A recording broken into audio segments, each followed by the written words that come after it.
Ayah udah makan ya, tapi jawaban bapak ini nggak nyambung, Wak. Malah Om Harun bilang, nggak, saya nggak mau ikut, saya nggak mau ikut.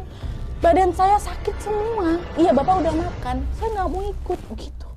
Hai, wassalamualaikum warahmatullahi wabarakatuh. Terima kasih sudah klik video ini. Oke, jadi di malam ini aku akan melanjutkan segmen kisah horor Wawa kita. Dan di malam ini aku akan cerita satu kisah yang menurut aku pribadi menjadi salah satu kisah terhoror dan termiris dari KHW yang pernah aku baca. Kalian harus dengar cerita ini sampai habis karena ada banyak sekali pelajaran yang bisa kita ambil dari kisah horor Wawa satu ini. Bener-bener kalian harus dengar ini sampai habis. Penasaran kalian sama kisahnya kan? Langsung aja kita mulai. Check it out.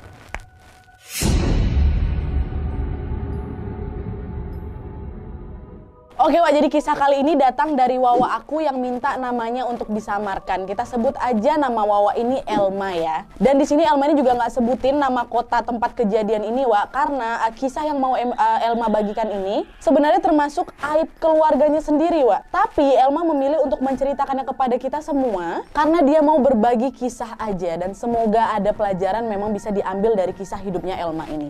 Ya, nah jadi gini ceritanya, Wak. Awal mulanya keadaan keluarga Elma ini baik-baik aja. Jadi termasuk keluarga yang sangat harmonis lah, meskipun memang hidup mereka serba pas-pasan. Elma ini adalah anak tunggal, Wak. Dan selanjutnya biar nggak bingung, di cerita ini aku bakal sebut ayahnya Elma dengan nama Om Harun dan ibunya Elma dengan nama Tante Rini ya. Nah, pada suatu hari ketika si Elma ini masih berusia 15 tahun, Wak, Tante Rini ini bisa dibilang termasuk masih muda lah gitu, Wak, masih berumur 34 tahun.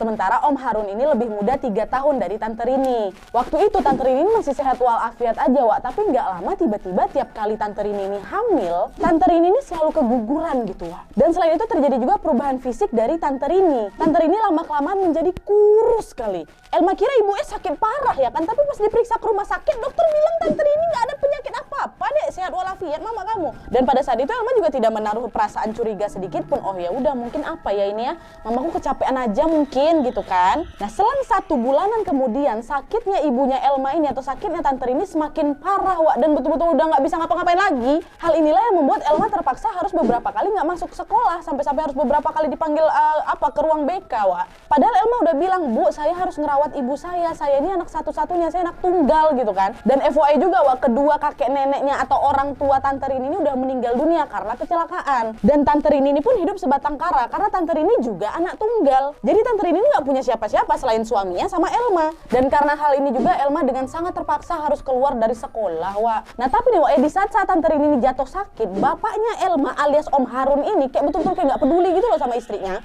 Dia yang ada selalu berangkat pagi, nanti pulang tengah malam, kadang nggak balik lagi sama sekali. Dan yang anehnya lagi, Wak, kadang kalaupun si Om Harun